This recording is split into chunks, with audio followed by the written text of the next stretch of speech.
You want to know why this was late? It was because I had a cold and I just wanted to wait for all of the potential anime that was coming out next year to be here so that I didn't miss out anything, so I didn't record this 2 weeks ago and everyone's like, oh, but you forgot this, you forgot this, you forgot this. Well, this time I'm not going to forget this because I'm literally recording this on New Year's Eve. So I have picked through the glory that is AniCharts quite a number of anime, mostly science fiction of course, and there are quite a few. I have no idea how good these are going to be or how bad they're going to be, but I think for next year I'm only going to do a very, very small amount of episode by episode reviews, or maybe not even episode by episode, maybe just like 3 episodes at a time, because what happened last year was that Asterisk War got all the views, Gundam got all the views, and all the other anime did not get all the views, so it makes more sense for me to do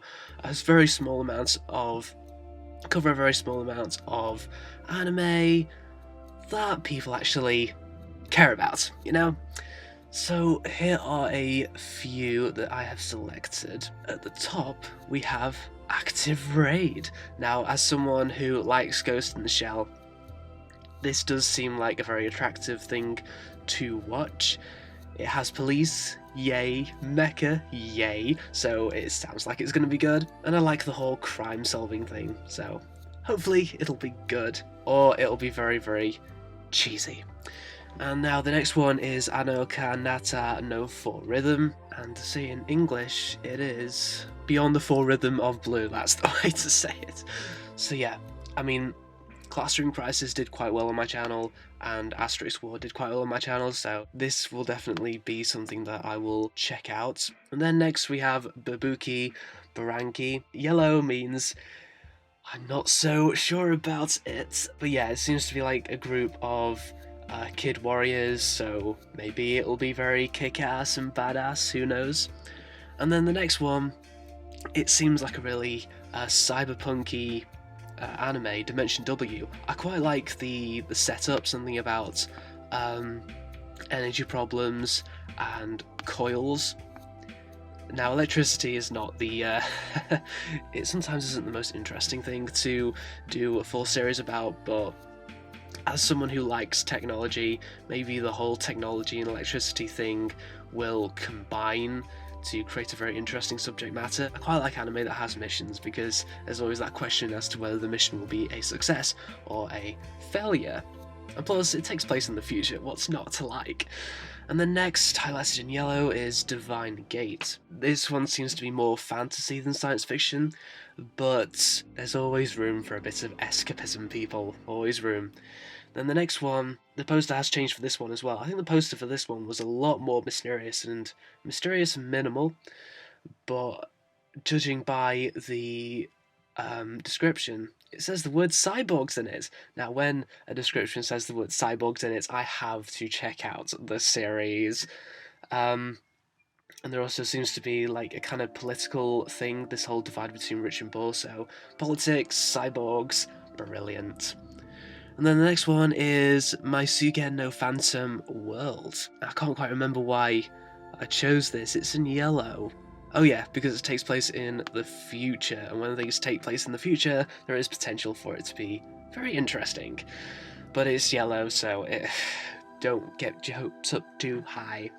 Then the next one is Phantasy Star Online 2, again in yellow. I have not played the video game. Completely original story, so I guess you don't have to have played the game to get it, but we'll try. I feel like I'm going into that like I went into Aquarian Logos.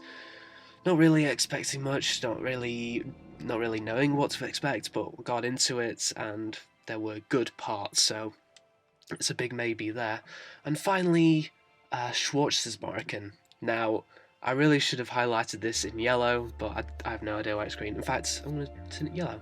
Now, I'm going to do this in yellow because Schwarzesmarken also contains beta forces, beta monsters, and beta monsters were, of course, in Muv-Luv Alternative Total Eclipse, which was a terrible anime. I mean, there were good moments in Total Eclipse, but the majority of it was just terrible. So I'm really surprised that they actually made a kind of spin-off with a name that I'm guessing some people would struggle to say, but I quite like the beta monsters. I think the beta monsters are quite terrifying, so they are a genuine threat. I should also say that Total Eclipse also tried to market itself as being starring women, but it didn't really star women. It started one guy and the women were supporting, so I'm guessing this poster is kind of lying to us. The girl is bigger, but she'll probably be a support.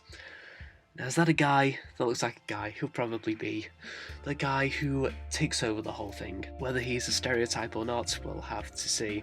So yes, this will either be just as bad as Total Eclipse, or probably they'll correct all the mistakes that were made in Total Eclipse. And then finally, I will continue to review Gundam. I have no idea why Crunchyroll is like a week behind in streaming, but thankfully there is a website that streams it legally on time for free. So this is not going to be reviewed, but I just thought I'd mention it. Oya-san wa Shishunki. It's quite an interesting setup actually. A landlord who is very, very, very young, who also goes to school.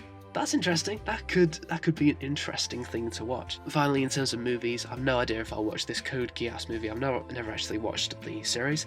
I probably will watch Glass no Hana to Kowasu Sekai. Garakawa Restore the World is the English translation. It seems like a very interesting setup. A1 Pictures though, I'm not too sure about A1 Pictures, but we'll see how it goes. And finally, Last Exile, Ginyoku no Fam, Over the Wishes. I've not seen the original Last Exile, but it has Sky Pirates in it. Sky Pirates are cool, right? Right? Well, we'll have to see how that one goes, and there's not really any OVA O&O specials that I'm interested in, so yeah, we have quite a lot. Just bear in mind that only a few will actually make it to my channel, but I will be reviewing the anime that I think you should check out, and the anime that entertains me the most. So yeah, overall, I'm kind of looking forward to Winter 2016. I have no idea if it'll be good or bad. I mean, none of these titles shout awesome except for maybe Dimension W and Gundam, of course. We'll just have to wait and see. I can tell that there are going to be some really, really bad ones, and those will be dropped. Yeah, look forward to the first impressions. The first one is Active Raid, which comes out in 6 days from New Year's Eve. So yeah, that is what I'll be reviewing, and I hope you enjoy the reviews.